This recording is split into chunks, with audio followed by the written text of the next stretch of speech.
বলছে গাও গাও গুণ গৌরাঙ্গের গুণ সরল করিয়া মন। গৌরাঙ্গের গুণ গাইতে হলে মনটাকে সরল করা তো চাই।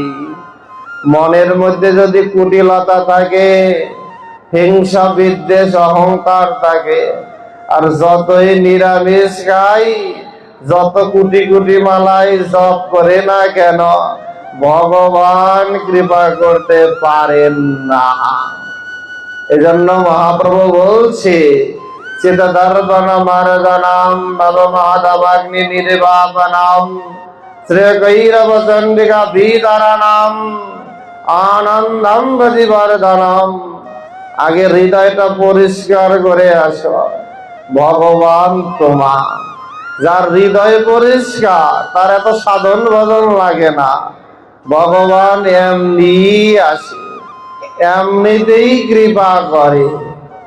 আমরা শুধু অপেক্ষা করি, আজ ডাকবো না কাল ডাকবো নি, এখন না পরে ডাকবো নি, এই করে করে যে সময় নষ্ট হয়ে যাচ্ছে সেদিকে একবার চিন্তাও করি না। সংসারের মায়ামুগ্ধ যে সংসার,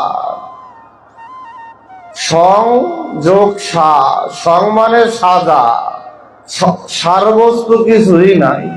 এক একজন বাবার চরিত্রে, মায়ের চরিত্রে, ছেলে মেয়ের চরিত্রে নাটক সিনেমায় যেমন অভিনয় করে, আমরাও তদ্রুপ অভিনয়ে ব্যস্ত, কিন্তু আসলে এখানে সার বস্তু কিছুই নাই। একমাত্র সার বস্তু হলেন শ্রী ভগবান, বাকি সব মিথ্যার প্রবঞ্চনা, ছলনা ছাড়া আর কিছু না।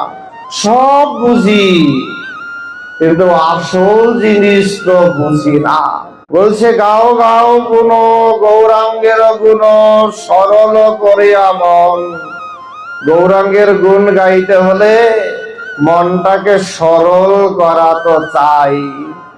মনের মধ্যে যদি কুটিলতা থাকে, হিংসা বিদ্বেষ অহংকার থাকে, আর যতই নিরামিষ খাই, যত কোটি কোটি মালাই জপ করে না কেন, ভগবান কৃপা করতে পারেন না।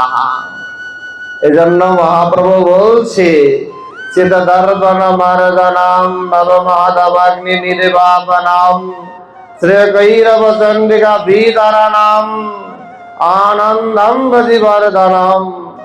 আগে হৃদয়টা পরিষ্কার করে আসো, ভগবান তোমা।